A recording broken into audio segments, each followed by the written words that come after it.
అస్సలాము అలైకుం ఎవ్రీవన్ అందరికీ. ఇక్కడ వచ్చేసి తుల్లి చేస్తున్నా చూసేయండి. మా ముస్లిం స్వీటు 2 కప్పుల గోధుమ రవ్వ తీసుకున్నానండి. నెయ్యిలో బాగా వేయించుకున్నాను. తర్వాత ఇక్కడ 4 కప్స్ వాటర్ తీసుకున్నాను. అది బాయిల్ అయిన తర్వాత రవ్వ వేసేసాను. చూడండి ఇట్లా సాఫ్ట్గా దగ్గరికి రావాలి. అప్పుడు ఒక 2 కప్స్ షుగర్ యాడ్ చేయాలి.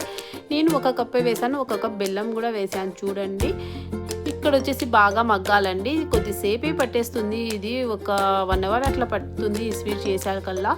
చూడండి ఇట్లా మధ్యలో బాగా కలుపుతూనే ఉండాలి. తర్వాత నెయ్యి కూడా బాగా వేయాలండి. ఒక 200-300 గ్రామ్స్ నెయ్యి బాగా వేస్తేనే ఈ ఫ్లేవర్ అంతా నెయ్యి ఫ్లేవర్ రావాలి ఈ స్వీట్కి. చూసేయండి. తర్వాత నేను ఇక్కడ ఇలాచి కూడా దంచేస్తున్నా చూసేయండి. ఇలాచి దంచేసి వేసిన తర్వాత డ్రై ఫ్రూట్ కూడా వేయించుకున్నా కదండి నెయ్యిలోనే, అవి కూడా వేసేస్తున్నా చూడండి. తర్వాత ఒక 5 మినిట్స్ ఉడకనిచ్చి దింపేయాలండి. అంతే అండి. ఈ స్వీట్ నచ్చితే లైక్ చేసేసి